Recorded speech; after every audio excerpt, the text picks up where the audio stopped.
ಆತ್ಮೀಯ ವೀಕ್ಷಕರೇ ನಮಸ್ತೆ. ಸುಳ್ಯ ತಾಲೂಕಿನ ಒಂದು ಪ್ರಮುಖ ಕೇಂದ್ರವಾಗಿರುವಂಥದ್ದು ಪಂಜ. ಈ ಪಂಜದಲ್ಲಿ 75 ವರ್ಷಗಳ ಹಿಂದೆ ಸ್ಥಾಪನೆಗೊಂಡಿರುವಂಥ ವಿದ್ಯಾಸಂಸ್ಥೆಯೊಂದು ಅಮೃತ ಮಹೋತ್ಸವವನ್ನು ಆಚರಿಸಿಕೊಳ್ತಾ ಇದೆ. ಅತ್ಯಂತ ಅದ್ಧೂರಿ ಮತ್ತು ಅರ್ಥಪೂರ್ಣವಾಗಿ ಈ ಒಂದು ಕಾರ್ಯಕ್ರಮ ಜರುಗಿಸಲಿಕ್ಕೆ ಸಾಕಷ್ಟು ಸಿದ್ಧತೆಗಳು ಕೂಡ ನಡೀತಾ ಇದ್ದಾವೆ. ಅನೇಕ ಪ್ರತಿಷ್ಠಿತರು, ಕೇಂದ್ರ ಸಚಿವರು, ಕನ್ನಡ ಅಭಿವೃದ್ಧಿ ಪ್ರಾಧಿಕಾರದ ಅಧ್ಯಕ್ಷರು, ಪದ್ಮಶ್ರೀ ಪುರಸ್ಕೃತರು, ಹೀಗೆ ನೂರಾರು ಮಂದಿ ಗಣ್ಯರು ಕಲಿತಂತಹ ಶಾಲೆ, ಅವರ ಸಾವಿರಾರು ಮಂದಿ ವಿದ್ಯಾರ್ಥಿಗಳ ಭವಿಷ್ಯವನ್ನು ಬೆಳಗಿಸಿದಂಥ ಶಾಲೆ. ಹಾಗಾಗಿ ಅತ್ಯಂತ ಅರ್ಥಪೂರ್ಣವಾಗಿ ಈ ಅಮೃತ ಪಥ ಎನ್ನುವಂಥ ಕಾರ್ಯಕ್ರಮ ನಡೀಬೇಕು ಎನ್ನುವ ಸಿದ್ಧತೆಗಳು ಕೂಡ ನಡೀತಾ ಇದೆ. ಇವತ್ತು ಆಮಂತ್ರಣ ಪತ್ರಿಕೆ ಬಿಡುಗಡೆಯಾಗಿದೆ. ಎಲ್ಲ ಪದಾಧಿಕಾರಿಗಳು ಕೂಡ ನಮ್ಮ ಜೊತೆಗಿದ್ದಾರೆ. ಈ ಶಿಕ್ಷಣ ಸಂಸ್ಥೆಯ ಉಪನ್ಯಾಸಕರು, ಶಿಕ್ಷಕರು, ಹಳೆ ವಿದ್ಯಾರ್ಥಿಗಳು, ಅಭಿಮಾನಿಗಳು ಎಲ್ಲರೂ ಕೂಡ ಇದ್ದಾರೆ. ಹಾಗಾಗಿ ಯಾವ ರೀತಿ ಈ ಒಂದು ಅಮೃತ ಪಥ ಕಾರ್ಯಕ್ರಮ ನಡೀತದೆ, ಯಾವ ರೀತಿ ಹಳೆ ವಿದ್ಯಾರ್ಥಿಗಳು ಇದಕ್ಕೆ ಪೂರಕ ಸಹಕಾರವನ್ನು ನೀಡಬೇಕು ಎನ್ನುವುದರ ಬಗ್ಗೆ ಈ ಒಂದು ಸಮಿತಿಯ ಅಧ್ಯಕ್ಷರಾಗಿರುವಂಥ ಸುವರ್ಣ ಸಂಭ್ರಮದ ಹೊತ್ತಿನಲ್ಲೂ ಕೂಡ ಅಧ್ಯಕ್ಷರಾಗಿದ್ದರು. ಈಗ ಅಮೃತ ಪಥದ ಸಂದರ್ಭದಲ್ಲೂ ಕೂಡ ಅಧ್ಯಕ್ಷರಾಗಿದ್ದಾರೆ ಸಹಕಾರಿ ಧುರೀಣರಾಗಿರುವಂಥ ಜಾಕೆ ಮಾಧವಗೌಡ ಅವರು. 1951ರಲ್ಲಿ ಸ್ಥಾಪನೆಗೊಂಡಂಥ ಈ ಒಂದು ಸಂಸ್ಥೆ 25 ವರ್ಷ, 50 ವರ್ಷ, ಈಗ 75ನೇ ವರ್ಷದ ಹಬ್ಬವನ್ನು ಆಚರಣೆ ಮಾಡುವಂಥದ್ದು ಹಳೆ ವಿದ್ಯಾರ್ಥಿಗಳಾದ ಮತ್ತು ನಮಗೆಲ್ಲರಿಗೂ ಅತ್ಯಂತ ಸಂತೋಷದ ವಿಚಾರ. ಇಲ್ಲಿ ನಾವು ಬಹುಶಃ ಎಲ್ಲ ಹಬ್ಬಗಳನ್ನು ಅತ್ಯಂತ ಯಶಸ್ವಿಯಾಗಿ ಮತ್ತು ಅದ್ಧೂರಿಯಾಗಿ ನಡೀಲಿಕ್ಕೆ ಕಾರಣೀಭೂತರು ಈ ಸಂಸ್ಥೆಯ ಹಿರಿಯ ವಿದ್ಯಾರ್ಥಿಗಳು. ಈ 75ನೇ ವರ್ಷ ಕೂಡ ಒಂದು ನಮ್ಮ ಅತ್ಯಂತ ಯಶಸ್ವಿಯಾಗಿ ಮತ್ತು ಮುಂದೆ 100 ವರ್ಷಕ್ಕೆ ಈ ಒಂದು ಕಾಲೇಜ್ ಮುಂದುವರಿಬೇಕಾದರೆ ಎಲ್ಲ ಹಳೆ ವಿದ್ಯಾರ್ಥಿಗಳ ಸಂಪೂರ್ಣವಾದಂತಹ ಸಹಾಯ, ಅವರ ಮನೋ ಇಚ್ಛೆ ಈ ಒಂದು ಕಡೆ ಇರಬೇಕು. ಆ ಮೂಲಕ ಇದನ್ನು ಕೂಡ ಯಶಸ್ವಿಗೊಳ್ಳಲಿಕ್ಕೆ ಸಾಧ್ಯತೆ ಆಗ್ತದೆ ನನ್ನ ಅನಿಸಿಕೆ. ಒಂದು ವಿಚಾರವನ್ನು ಈ ಸಂದರ್ಭ ಹೇಳಲಿಕ್ಕೆ ಬಯಸ್ತಾ ಇದ್ದೇನೆ. ಅಂದಿನ ಕಾಲದಲ್ಲಿ ಆರ್ಥಿಕವಾಗಿ ಭಾಳ ಕಷ್ಟದಲ್ಲಿ ಇರತಕ್ಕಂಥ ಸಂದರ್ಭದಲ್ಲಿ ಇಷ್ಟು ದೊಡ್ಡ ವಿಶಾಲವಾದಂಥ ಒಂದು ಪ್ರದೇಶ, 27 ಎಕರೆ ಜಾಗವನ್ನು, ಅದರೊಂದಿಗೆ ಇಷ್ಟು ಸುಸಜ್ಜಿತವಾದಂಥ ಕಟ್ಟಡ ನಿರ್ಮಾಣ ಮಾಡಬೇಕಾದ್ರೆ ಅಂದಿನ ನಮ್ಮ ಹಿರಿಯರಿಗೆ, ನಮ್ಮ ಎಲ್ಲರ ಹಿರಿಯರಿಗೆ ಒಂದು ರೀತಿಯ ವಿದ್ಯೆಯಲ್ಲಿ ಯಾವ ರೀತಿ ಅಭಿಮಾನ ಇತ್ತು ಅಂತ ಹೇಳೋದನ್ನು ತೋರಿಸಿಕೊಡ್ತದೆ. ಬಹುಶಃ ಅದು ಇವತ್ತು ನಮಗೆ ಪ್ರೇರಣೆ ಆಗಿದೆ ಅಂತ ನನ್ನ ಅನಿಸಿಕೆ. ನನ್ನ ಕಳಕಳಿಯ ವಿನಂತಿ ಇಷ್ಟೇ, ನಮ್ಮ ಹಿರಿಯ ವಿದ್ಯಾರ್ಥಿಗಳಲ್ಲಿ ಈ ಒಂದು 75ನೇ ವರ್ಷದ ಡಿಸೆಂಬರ್ 28ಕ್ಕೆ ನಡೀತಕ್ಕಂಥ 75ನೇ ವರ್ಷದ ಒಂದು ಹುಟ್ಟುಹಬ್ಬದ ಆಚರಣೆಯನ್ನು ಮತ್ತೆ 100 ವರ್ಷಕ್ಕೆ ಈ ಒಂದು ಶಾಲೆ ಹಲವಾರು ಮಂದಿಗೆ ಶೈಕ್ಷಣಿಕವಾಗಿ ಅವರಿಗೆ ಅವರ ಅಭಿವೃದ್ಧಿ ಪಡೀಲಿಕ್ಕೆ ಈ ಒಂದು ಶಾಲೆ ಇಲ್ಲಿ ಶಾಶ್ವತವಾಗಿ ಉಳಿಬೇಕು ಅಂತ ಹೇಳ್ತಕ್ಕಂಥ ಕಾರಣದಿಂದ ಈ ಒಂದು ಹಬ್ಬವನ್ನು ಆಚರಣೆ ಮಾಡೋದು ಕೂಡ ಒಂದು ಸೂಕ್ತ ಅಂತ ನನ್ನ ಅನಿಸಿಕೆ. ಈ ವಿದ್ಯಾಸಂಸ್ಥೆ ಉಭಯ ಶಿಕ್ಷಣ ವಿಭಾಗಗಳಿರುವಂಥದ್ದು, ಪದವಿ ಪೂರ್ವ ಮತ್ತು ಪ್ರೌಢ. ಪದವಿ ಪೂರ್ವ ವಿಭಾಗದ ಪ್ರಾಂಶುಪಾಲರಾಗಿರುವಂಥ ಚಿದಾನಂದ್ ಸರ್ ನಮ್ಮ ಜೊತೆಗಿದ್ದಾರೆ. ಹೇಳಿ ಸರ್.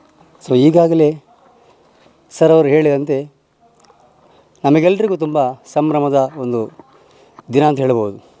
ಈಗಾಗಲೇ ಅವರು 50ನೇ ವರ್ಷದ ಒಂದು ಅಮೃತ ವರ್ಷದ ಕಾರ್ಯಕ್ರಮದಲ್ಲಿ ಕೂಡ ಭಾಗಿಯಾಗಿದ್ದರು, ಮಾತ್ರ ಅಧ್ಯಕ್ಷರಾಗಿದ್ದರು. ಮತ್ತು ಪುನಃ ಅವರನ್ನು ಕೇಳಿಕೊಂಡಾಗ ಅತ್ಯಂತ ಸಂತೋಷದಿಂದ ಅವರು ಒಪ್ಪಿಕೊಂಡು ಇದನ್ನು ಕೂಡ ನಾನು ಮುಂದುವರಿಸ್ತೇನೆ, ನಡೆಸಿಕೊಡ್ತೇನೆ ಅಂತ ಹೇಳಿದ್ದು ತುಂಬ ಸಂತೋಷ. ನನಗೇನು ಸಂತೋಷ ಅಂದರೆ, ನಾನಿರುವ ಸಂದರ್ಭದಲ್ಲಿ ಈ ಒಂದು ಕಾರ್ಯಕ್ರಮ ಇಲ್ಲಿ ಆಗ್ತಿರೋದು ಮಾತ್ರವಲ್ಲ, ಇಲ್ಲಿ ಓದಿದಂಥ ಎಲ್ಲ ಹಳೆ ವಿದ್ಯಾರ್ಥಿಗಳನ್ನು ನೋಡುವಂಥ ಅವಕಾಶ ಮಾತ್ರವಲ್ಲ, ನಾನು ಕೂಡ ಅದರಲ್ಲಿ ಭಾಗಿಯಾಗುವಂಥ ಒಂದು ಅವಕಾಶ ಸಿಕ್ಕಿದ್ದು ತುಂಬ ಸಂತೋಷ ಅಂತ ಹೇಳ್ಬೋದು. ಜೊತೆಗೆ ಇಲ್ಲಿ ಓದಿದಂತಹ ಮತ್ತು ಬೇರೆ ಬೇರೆ ಸ್ಥಳಗಳಲ್ಲಿ ವಿವಿಧ ಹುದ್ದೆಯನ್ನು ಹೊಂದಿರುವಂತಹ ಎಲ್ಲ ವ್ಯಕ್ತಿಗಳನ್ನು ನೋಡುವಂಥ ಅವಕಾಶ. ಅಲ್ಲದೆ ನನಗೆ ನೆನಪಾಗ್ತಾಯಿದೆ, ನನಗೆ ಪಾಠ ಮಾಡಿದಂತಹ ವಾಸ್ತವ ಸರ್ ಅಂತಿದ್ದಾರೆ, ಅವರೀಗ ಪ್ರಿನ್ಸಿಪಾಲ್ರಾಗಿದ್ದಾರೆ ನಮ್ಮ ಕಡಬದಲ್ಲಿ. ಅವರು ಕೂಡ ಇದೇ ವಿದ್ಯಾಸಂಸ್ಥೆಯ ಹಳೆ ವಿದ್ಯಾರ್ಥಿ ಆಗಿದ್ದಾರೆ. ಇಷ್ಟು ಮಾತ್ರವಲ್ಲ, ಹಲವಾರು ನಮ್ಮ ಸರ್ ಪ್ರಿನ್ಸಿಪಾಲ್ ಸರ್ ಇದ್ದಾರೆ, ಪ್ರಭಾಕರ್ ಸರ್ ಇಲ್ಲಿ ಪ್ರಿನ್ಸಿಪಾಲ್ ಆಗಿದ್ದರು, ಅವರು ಕೂಡ ಇಲ್ಲಿ ಹಳೆ ವಿದ್ಯಾರ್ಥಿ ಆಗಿದ್ದಾರೆ. ಆ ಮೂಲಕ ಅದು ಕೂಡ ನನಗೆ ತುಂಬ ಸಂತೋಷ. ಈ ಮೂಲಕವಾಗಿ ನಾವೆಲ್ಲರೂ ಸೇರಿ ಈ ಒಂದು ಕಾರ್ಯಕ್ರಮವನ್ನು ಯಶಸ್ವಿಗೊಳಿಸಲಿಕ್ಕೆ ಪ್ರಯತ್ನ ಮಾಡುವ ಎಲ್ಲರ ಸಹಕಾರವನ್ನು ನಿರೀಕ್ಷೆ ಮಾಡುತ್ತಾ ನನ್ನ ಮಾತನ್ನು ಕೊಡಿಸಿದ್ದೇನೆ. ಈ ಪಂಜ ಸರ್ಕಾರಿ ಪದವಿ ಪೂರ್ವ ಕಾಲೇಜಿನ ಪ್ರೌಢಶಾಲಾ ವಿಭಾಗದ ಮುಖ್ಯಸ್ಥರಾಗಿರುವಂಥ ದೇವಿಪ್ರಸಾದ್ ಅವರು ನಮ್ಮ ಜೊತೆಗಿದ್ದಾರೆ. ಹೇಳಿ. 75 ವರ್ಷಗಳನ್ನು ಪೂರೈಸಿಕೊಂಡು ಮುನ್ನುಗ್ಗುತ್ತಿರುವಂಥ ನಮ್ಮ ಈ ಸರ್ಕಾರಿ ಪದವಿ ಪೂರ್ವ ಕಾಲೇಜು ಪಂಜ ಈಗ ಅಮೃತ ಮಹೋತ್ಸವದ ಹೊಸ್ತಿಲಲ್ಲಿದ್ದೇವೆ. ಇದರ ಅಧ್ಯಕ್ಷರಾಗಿರುವಂಥ ಮಾಧವಗೌಡ ಜಾಕಿಯವರು ಯಶಸ್ವಿಯಾಗಿ ಒಂದು ನಾಯಕತ್ವವನ್ನು ವಹಿಸಿರುವಂಥವರು. ಇಲ್ಲಿ ಹಲವಾರು ಹಳೆ ವಿದ್ಯಾರ್ಥಿಗಳು ಸೇರಿಕೊಂಡಿದ್ದೇವೆ. ಇನ್ನೂ ಅನೇಕರು ಇಲ್ಲಿಂದ ವಿದ್ಯಾಭ್ಯಾಸವನ್ನು ಮುಗಿಸಿಕೊಂಡು ಸುಮಾರು 75 ವರ್ಷಗಳಿಂದಲೂ ವಿದ್ಯಾಭ್ಯಾಸವನ್ನು ಮುಗಿಸಿಕೊಂಡು ಉನ್ನತ ಹುದ್ದೆಗಳನ್ನು ಏರಿರುವವರು ನಿವೃತ್ತರಾಗಿದ್ದಾರೆ.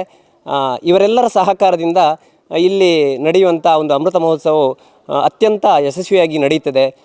ಮತ್ತು ಈ ಶಾಲೆಯು ಇನ್ನೂ ಕೂಡ ಮುಂದಕ್ಕೆ ಇದೇ ರೀತಿಯಾಗಿ ಅಭಿವೃದ್ಧಿಯ ಪಥದಲ್ಲಿ ಸಾಗಲಿ, ಸುಮಾರು 100 ವರ್ಷಗಳನ್ನು ಪೂರೈಸಿಕೊಂಡು ಮುನ್ನುಗ್ಗಲಿ, ಹಾಗೂ ಇಲ್ಲಿ ಕಲಿತಂಥ ವಿದ್ಯಾರ್ಥಿಗಳು ಉನ್ನತ ಹುದ್ದೆಗಳನ್ನು ಪಡೆದುಕೊಂಡು ಇಡೀ ಪಂಜ ಏರಿಯಾಕ್ಕೆ ಅಥವಾ ಸುಳ್ಯ ಅಥವಾ ಎಲ್ಲ ಕಡೆ ಕೂಡ ನಮ್ಮ ಪಂಜದ ಹೆಸರನ್ನು ಪಸರಿಸುವಂಥ ಒಂದು ಅವಕಾಶವು ಈ ಸಂಸ್ಥೆಗೆ ಸಿಗಲಿ. ಅಮೃತ ಮಹೋತ್ಸವಕ್ಕೆ ಶುಭವಾಗಲಿ ಅಂತ ಹೇಳ್ತಾ ನನ್ನ ಮಾತನ್ನು. ಇಲ್ಲಿನ ಕಾಲೇಜು ಅಭಿವೃದ್ಧಿ ಸಮಿತಿ ಅಧ್ಯಕ್ಷರಾಗಿರುವಂಥ ಸುಚಿನ್ನ ಕಾಣಿಕೆ ಅವರು ಕೂಡ ನಮ್ಮ ಜೊತೆಗಿದ್ದಾರೆ. ಹೇಳಿ. ಇವತ್ತು ಈ ಅಮೃತ ಮಹೋತ್ಸವವನ್ನು ಆಚರಿಸೋದು ನನಗೆ ತುಂಬ ಸಂತೋಷ ಆಗ್ತದೆ. ನಾನು ಇದೇ ಶಾಲೆಯಲ್ಲಿ ವಿದ್ಯಾಭ್ಯಾಸವನ್ನು ಮಾಡಿ ದೈಹಿಕ ಶಿಕ್ಷಕನಾಗಿ ನಿವೃತ್ತಿಯನ್ನು ಹೊಂದಿದ್ದೇನೆ. ಈ ಶಾಲೆ ಇಲ್ಲದಿದ್ದರೆ ನಾನು ಆವತ್ತು ಈ ವಿದ್ಯಾಭ್ಯಾಸವನ್ನು ಪಡೀಲಿಕ್ಕೆ ಸಾಧ್ಯ ಇರಲಿಲ್ಲ. ಆದ ಕಾರಣ ಇದೊಂದು ನನಗೆ ದೊಡ್ಡ ದೇವಸ್ಥಾನದಂತೆ ನಾನು ಇದನ್ನು ಪೂಜೆ ಮಾಡ್ತೇನೆ. ಮುಂದೆಗೂ ಈ ದೇವಸ್ಥಾನದ ಅಭಿವೃದ್ಧಿಗೆ ನಾನು ಶ್ರಮಿಸ್ತೇನೆ ಅಂತ ಹೇಳಿಕೊಂಡು ನನ್ನ ಮಾತನ್ನು ನಿಲ್ಲಿಸ್ತೇನೆ. ಪ್ರಿಯ ವೀಕ್ಷಕರ, ಈ ಒಂದು ವಿದ್ಯಾಸಂಸ್ಥೆಯ ಈ ಅಮೃತ ಪಥದ ಪ್ರಧಾನ ಕಾರ್ಯದರ್ಶಿಯಾಗಿರುವವರು ಇಲ್ಲಿಯ ಹಿರಿಯ ವಿದ್ಯಾರ್ಥಿ ಸಂಘದ ಅಧ್ಯಕ್ಷರು ಆಗಿರುವಂಥ ಸವಿತಾರ ಮುಡೂರವರು. ಅವರು ಬಹುಶಃ ಈ ಒಂದು ಕಾರ್ಯಕ್ರಮದ ಸ್ವರೂಪ ಯಾವ ರೀತಿ ಇರ್ತದೆ?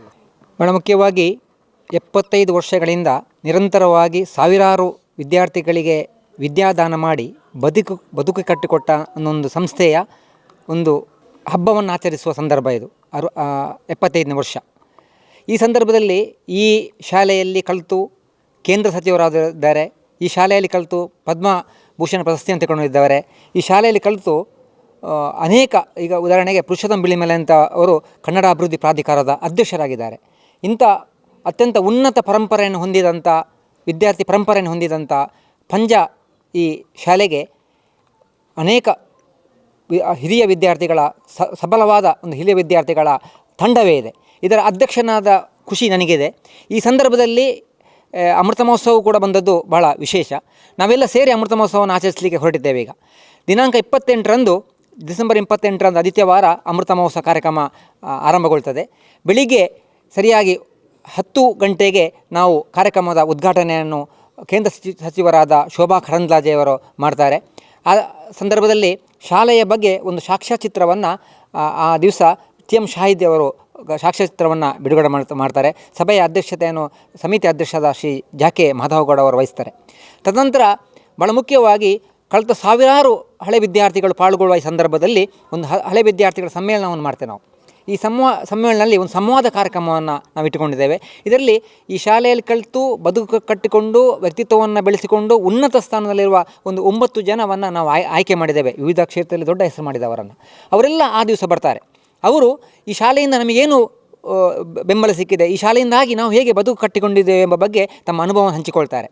ಆ ನಂತರ ಸುಮಾರು 1.5 ಗಂಟೆಗಳ ಕಾಲ ಕಾರ್ಯಕ್ರಮ ನಡೆದ ನಂತರ ಬರುವಂಥದ್ದು ಅನೇಕ ಹಿರಿಯ ವಿದ್ಯಾರ್ಥಿಗಳಿಗೆ ನಾವು ಮುಕ್ತ ವೇದಿಕೆಯನ್ನು ಕಲ್ಪಿಸಿಕೊಡ್ತೇವೆ. ಈ ಮುಕ್ತ ವೇದಿಕೆಯಲ್ಲಿ ಈ ಶಾಲೆಯಲ್ಲಿ ಕಲಿತ ಅನೇಕ ಅನಾಮಿಕ ವಿದ್ಯಾರ್ಥಿಗಳಿರ್ಬೋದು, ಇವತ್ತು ಉನ್ನತ ಸ್ಥಾನದಲ್ಲಿರುವವರು. ಯಾಕಂತ ಹೇಳಿದರೆ ಇಷ್ಟು ವಿಸ್ತಾರವಾದ ಹಳೆ ವಿದ್ಯಾರ್ಥಿ ವೃಂದವನ್ನು ಹೊಂದಿರುವಾಗ ಪ್ರತಿಯೊಬ್ಬರ ಬಗ್ಗೆ ನಮಗೆ ನಿರ್ದಿಷ್ಟವಾಗಿ ಗುರುತಿಸಲಿಕ್ಕೆ ಕಷ್ಟ ಆಗ್ತದೆ. ಆದರೆ ಆಸಕ್ತಿಯಿಂದ ಆ ದಿವಸ ಪಾಲ್ಗೊಳ್ಳುವರಿದ್ದಾರೆ. ಅಂಥವರಿಗೆ ಮುಕ್ತ ವೇದಿಕೆಯನ್ನು ಕಲ್ಪಿಸಿಕೊಡ್ತವೆ.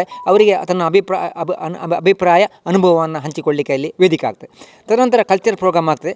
ಕಲ್ಚರ್ ಪ್ರೋಗ್ರಾಮ್ 2 ಕಲ್ಚರ್ ಪ್ರೋಗ್ರಾಮ್ ನಡೆದ ಮೇಲೆ 4 ಗಂಟೆಗೆ ಸರಿಯಾಗಿ ಇದರ ಸಮಾರೋಪ ಸಮಾರಂಭ ನಡೀತದೆ. ಈ ಸಮಾರಂಭದಲ್ಲಿ ತುಂಬ ನಮ್ಮ ನಾಡಿನ ಗಣ್ಯರು ಪಾಲ್ಗೊಳ್ತಾರೆ. ಭಾಳ ಮುಖ್ಯವಾಗಿ ಇದರಲ್ಲಿ ಸಭಾಧ್ಯಕ್ಷತೆಯನ್ನು ಭಗೀರಥಿ ಮುರುಳ್ಯ ನಮ್ಮ ಶಾಸಕರು ವಹಿಸ್ತಾರೆ. UT ಖಾದರ್ ವಿಧಾನಸಭಾ ಸಭಾಧ್ಯಕ್ಷರು ಈ ಶಾಲೆಯ ಸ್ಮರಣ ಸಂಚಿಕೆ, ಅಮೃತ ಮಹೋತ್ಸವದ ಸ್ಮರಣ ಸಂಚಿಕೆಯನ್ನು ಅವತ್ತು ಬಿಡುಗಡೆಗೊಳಿಸಲಿದ್ದೇವೆ. ದಿಕ್ಸೂಚಿ ಭಾಷಣವನ್ನು ನಮ್ಮ ವಿಧಾನ ಪರಿಷತ್ ಸದಸ್ಯರಾದ ಶ್ರೀಮಾನ್ ಭೋಜೇಗೌಡ ಅವರು ನಮ್ಮ ದಿಕ್ಸೂಚಿ ಭಾಷಣವನ್ನು ಮಾಡಲಿಕ್ಕಿದ್ದಾರೆ. ಸಚಿವರಾದ ದಿನೇಶ್ ಗುಂಡೂರಾವ್, ಮಧು ಬಂಗಾರಪ್ಪ, ನಮ್ಮ ಮುಖ್ಯವಾಗಿ ಈ ಭಾಗದ MP ಆದ ಕ್ಯಾಪ್ಟನ್ ಬ್ರಿಜೇಶ್ ಚೌಟ ಮತ್ತು ಭರತ್ ಮುಂಡೋಡಿ ಮತ್ತು ಡಾಕ್ಟರ್ ರೇಣುಕ ಪ್ರಸಾದ್ ಇವರು ಪಾಲ್ಗೊಳ್ಳಲಿದ್ದಾರೆ. ಶ್ರೀಮತಿ ವಿಜಯಲಕ್ಷ್ಮಿ ಜಲಕದಹೊಳೆ ಮತ್ತು ಶ್ರೀಮತಿ ರಾಜೇಶ್ವರಿ, GS ಶಶಿಧರ್ ಇವರು ಜಿಲ್ಲಾ ಉಪನಿರ್ದೇಶಕರು ಮತ್ತು ಶ್ರೀಮತಿ ಶೀತಲ್ ಇವರು ಈ ಕಾರ್ಯಕ್ರಮದಲ್ಲಿ ಭಾಗವಹಿಸ್ತಾರೆ. ಒಟ್ಟು ಈ ಕಾರ್ಯಕ್ರಮದ ಚಿತ್ರಣ ಹೀಗೆ ನಡೀತದೆ. ತದನಂತರ ಸಾಂಸ್ಕೃತಿಕ ಕಾರ್ಯಕ್ರಮವಾಗಿ ಯಕ್ಷಗಾನ ಮತ್ತು ಮಂಗಳೂರಿನ ಖ್ಯಾತ ತಂಡದಿಂದ ಜ್ಞಾನ ಐತಾಳ್ ತಂಡದಿಂದ ಸಾಂಸ್ಕೃತಿಕ ಕಾರ್ಯಕ್ರಮ ಕೂಡ ನಡೀತದೆ. ನಮ್ಮ ಹಳೆ ವಿದ್ಯಾರ್ಥಿ ಸಂಘದ ಅಧ್ಯಕ್ಷನಾಗಿ ನನ್ನ ವಿನಂತಿ ಏನಂತ ಹೇಳಿದರೆ, ನಾವು ಸಂಪರ್ಕಕ್ಕೆ ಮಾಡಲಿಕ್ಕೆ ಕೂಡದಂಥ ಅನೇಕ ಹಳೆ ವಿದ್ಯಾರ್ಥಿಗಳು ನಮ್ಮ ಸಂಪರ್ಕ ಸಿಗದವರಿದ್ದಾರೆ. ದಯವಿಟ್ಟು ನೀವು ಸ್ವ ಆಸಕ್ತಿಯಿಂದ ನಮ್ಮನ್ನು ಸಂಪರ್ಕಿಸಬೇಕು. ನಮ್ಮ ಈಗಾಗಲೇ ನಾವು ಒಂದು ವ್ಯಾಟ್ಸಪ್ ಗ್ರೂಪ್ ತೆರೆದಿದ್ದೇವೆ. ಈ ವ್ಯಾಟ್ಸಪ್ ಗ್ರೂಪಲ್ಲಿ ಸೇರಿಕೊಳ್ಳಬೇಕು. ನಿಮ್ಮನ್ನು ಸಂಪರ್ಕಿಸುವ ಮ್ಯಾಕ್ಸಿಮಮ್ನ ಪ್ರಯತ್ನವನ್ನು ನಾವು ಮಾಡ್ತೇವೆ. ನಾವೆಲ್ಲ ಸೇರಿ ನಮ್ಮ ಏನು ಶಾಲೆಯಲ್ಲಿ ಕಲಿತ ಋಣ ಇದೆ, ಈ ಶಾಲೆಯಲ್ಲಿ ಕಲಿತ ಋಣವನ್ನು ತೀರಿಸಲಿಕ್ಕೆ ಇದು ಅತ್ಯಂತ ಒಂದು ಅವಕಾಶ. ನಮ್ಮ ಜೀವಿತ ಕಾಲಮಾನದಲ್ಲಿ ನಾವು ಈ ಋಣವನ್ನು ತೀರಿಸಬೇಕು ಅಂತೇಳಿ ನಾನು ಎಲ್ಲರಲ್ಲಿ ಕೇಳಿಕೊಳ್ತಾ ಇದ್ದೇನೆ. ಭಾಳ ಮುಖ್ಯವಾಗಿ ಹಳೆ ವಿದ್ಯಾರ್ಥಿಗಳಿಗೆ ನಾವು 21/12/2025 ಆದಿತ್ಯವಾರ ಕ್ರೀಡಾಕೂಟವನ್ನು ಹಮ್ಮಿಕೊಂಡಿದ್ದೇವೆ. ಎಲ್ಲ ಹಳೆ ವಿದ್ಯಾರ್ಥಿಗಳು ಆ ಕ್ರೀಡಾಕೂಟದಲ್ಲಿ ಹೆಚ್ಚಿನ ಸಂಖ್ಯೆಯಲ್ಲಿ ಬಂದು ಭಾಗವಹಿಸಬೇಕು. ಆ ಕ್ರೀಡಾಕೂಟವನ್ನು ಯಶಸ್ವಿಗೊಳಿಸಬೇಕು ನಾನು ಕೇಳಿಕೊಳ್ಳುತ್ತಿದ್ದೇನೆ. ಮತ್ತೊಂದು ಮುಖ್ಯವಾಗಿ ಈ ಸುಸಂದರ್ಭದಲ್ಲಿ ನಾವು ನಮ್ಮ ಶಾಲೆಗೆ KPS ಶಾಲೆಯಾಗಿ ಉನ್ನತೀಕರಣಗೊಂಡದ್ದು ನಮ್ಮ ಸೌಭಾಗ್ಯ ಎಂದು ಅಂದುಕೊಳ್ಬೇಕು. ಇದರಿಂದ ಸರ್ಕಾರದಿಂದ ತುಂಬ ಅನುದಾನ ಬರ್ತದೆ, ಶಾಲೆ ಉನ್ನತೀಕರಣಗೊಂಡು ಅಭಿವೃದ್ಧಿ ಹೊಂದುತ್ತದೆ. ಮತ್ತೊಂದು, ಈ ಶಾಲೆಗೆ ಸಂಪರ್ಕ ರಸ್ತೆಗಾಗಿ ನಾವು ತುಂಬ ಪ್ರಯತ್ನ ಪಟ್ಟಿದ್ದೇವೆ. ಭಾಳ ಸಂತೋಷ ಸಂದರ್ಭ ಅಂತ ಹೇಳಿದರೆ, ಡಾಕ್ಟರ್ ಪುರುಷೋತ್ತಮ ಬಿಳಮಲೆ ಅವರ ಪ್ರಯತ್ನದಿಂದ ಸುಮಾರು 8 ಲಕ್ಷದಷ್ಟು ಮೊತ್ತವನ್ನು ಈ ಶಾಲೆಗೆ ರಸ್ತೆಯಿಂದ ಇಲ್ಲಿ ಸಂಪರ್ಕ ರಸ್ತೆಯಾಗಿ ಮಾಡಲಿಕ್ಕೆ ಅನುದಾನವನ್ನು ಡಾಕ್ಟರ್ ಪುರುಷೋತ್ತಮ ಬಿಳಮಲೆಯವರು ದೊರಕಿಸಿಕೊಟ್ಟಿದ್ದಾರೆ. ಇದಕ್ಕೆ ಕೂಡ ಶಾಲೆಯ ಈ ಹಳೆ ವಿದ್ಯಾಸಂಘ ಅಧ್ಯಕ್ಷನಾಗಿ ನಾನು ಕೃತಜ್ಞತೆಯನ್ನು ಸಲ್ಲಿಸ್ತಾ ಇದ್ದೇನೆ.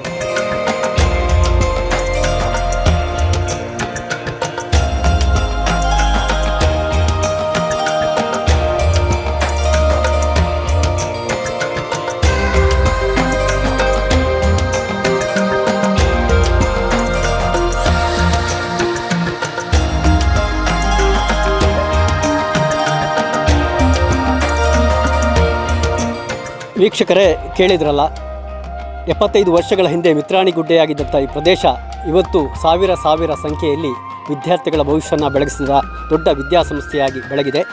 ಸಾರ್ಥಕ 75 ವರ್ಷಗಳ ಅಮೃತ ಪಥವನ್ನು ಸಮಾರಂಭವನ್ನು ಹಮ್ಮಿಕೊಳ್ಳಲಿಕ್ಕೆ ಸಾಕಷ್ಟು ಸಿದ್ಧತೆಗಳು ಕೂಡ ನಡೆದಿದ್ದಾವೆ.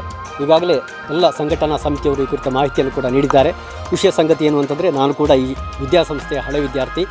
ಆ ವಿದ್ಯಾಸಂಸ್ಥೆಯಿಂದ camera person Kaushik Ram Ballaka, reporter Madhu Panja ಜೊತೆ ದುರ್ಗಾಕುಮಾರ್ ನಾಯಕರೆ, ಸುದ್ದಿ ನ್ಯೂಸ್, ಸುಳ್ಯ.